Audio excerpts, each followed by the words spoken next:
Alright, so in this video we're going to be working on the lid for the sliding tile puzzle box.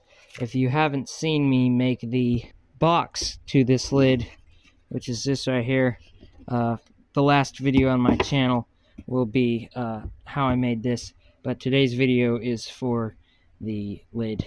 Okay, so what I've done here is this gets a wenge floor to it, but I wanted to just test it to see how it looked. So I got a piece of 1/4-inch plywood and fit it inside of it. It's all taped together to hold together. But this is what it'll look like, except this will be out of wenge. You can see how that looks.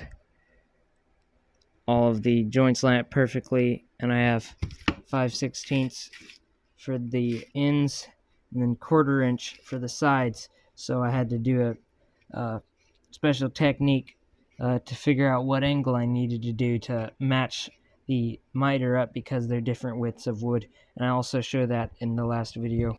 Okay, so I'm thinking about using this for the bottom, but it's only about 3/16 of an inch thick, and I need it to be a 1/4-inch. So what I'm thinking of doing is taking, possibly cutting this and either putting veneer on either side, wenge veneer, to make it thicker, or I might also try and rip another shim of this to laminate onto it to make it a bit thicker. Alright, so I got the floor made. I just glued two pieces of that thin wenge together to make it thick enough. I've got the joints taped together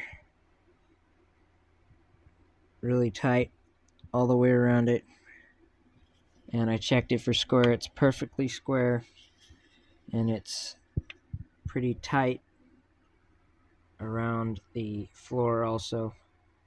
You see a lot of black lines, and a lot of them black lines are actually the wenge, because the wenge has such black streaks.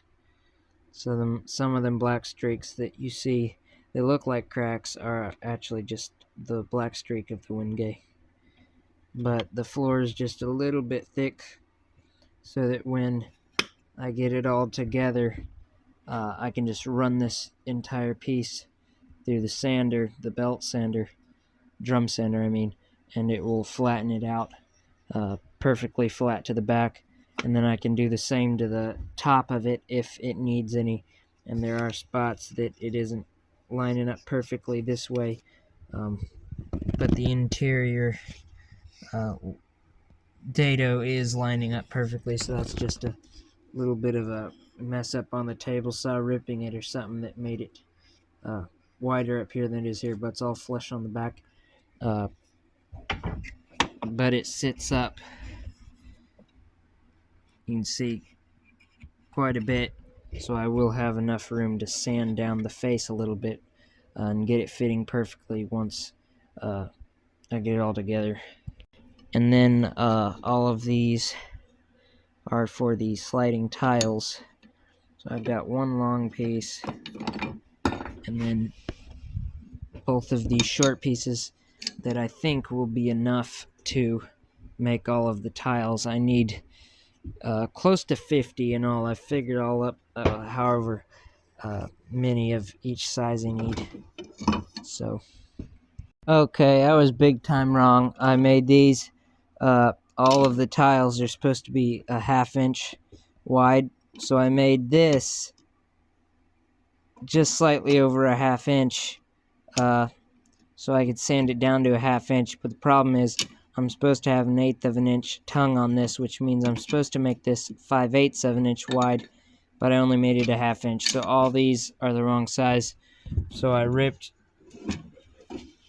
two more pieces that are about a 1/16 over 5/8, so around 11/16 wide, and then I gotta rip them down to about 7/16 wide, so they can be sanded down to 3/8 of an inch, but that accounts for the 1/8 of an inch tongue. So they look like this. but this one is supposed to be 3/8 of an inch. So I made it 1/2 inch so that tongue sticking out, and then I can just rip it down to 3/8 inch wide. And the way I did this, I already had it down, so I didn't have any more wood to make a tongue. Alright guys, sorry I forgot completely to video any in between doing these steps. So I made a long, you can see I've got the dado on this end, the groove, and then the tongue on this side. Well, what I did was I had those long strips, they were about 30 inches, and I just had the fence on the table saw at that time, not my slide, and I had the blade up 1/8 of an inch, and had the long piece, and I just cut it, flipped it, cut it again to make the tongue, and then I had the blade still at 1/8 and ran a groove perfectly centered to make the groove, and that was on the long piece. And now what I've done is just cut with this, and then I have this piece of wood that I use to hold down pressure while I'm cutting, so my fingers don't have to be up there. So I got all of them cut like that. These are all of the 1 1/8. Then these are 1 5/8, and then these are just 5/8 of an inch. So I've got 18 of these, 5 of these, and about 28 of these. And then I also have some extras. But now I'm doing the groove and the tongue on the ends. So how I'm doing that is I've got this. I have a video on my channel about this, but I just put these in here and then put a screw on the top, and it clamps them down, and they just stick out however much I want my tongue to be. And then I cut it, flip it, cut it on the other side, and that'll make my tongue and groove.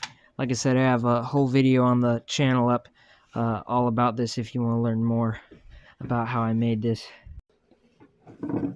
So here's what it looks like.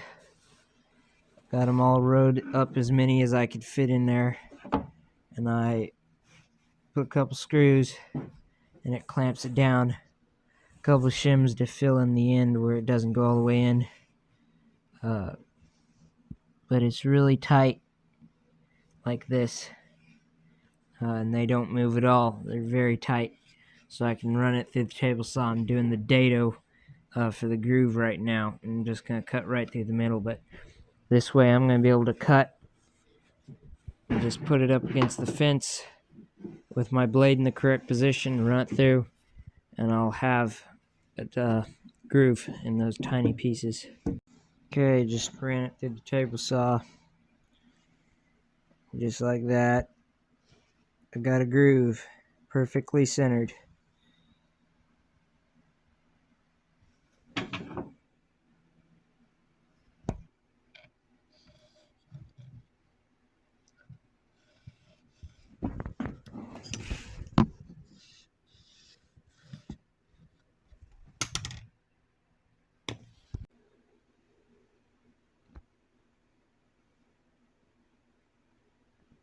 And here's what it looks like when I get the end dadoed off. Okay, so I got all of the tiles ran and put all in. You can see right now the puzzle's solved.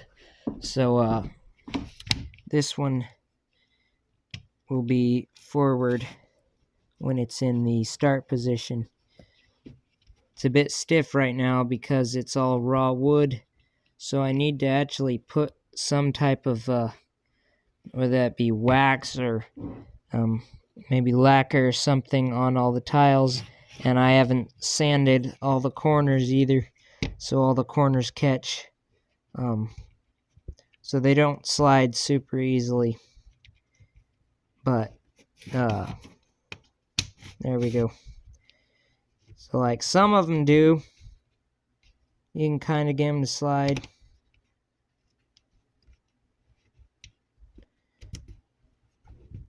like this.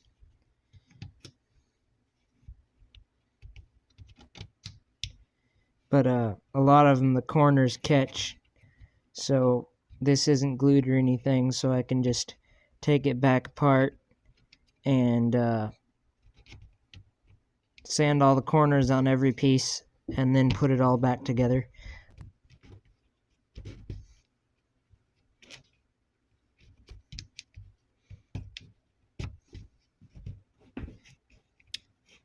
And now the puzzle's back to the unsolved state.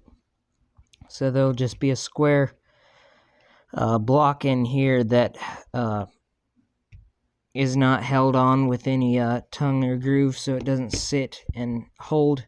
It just sits on top of those tongues there. And it'll have a magnet in it, so you can get the magnet over it, the key, and it'll lift out of the hole so that you're able to move this first tile.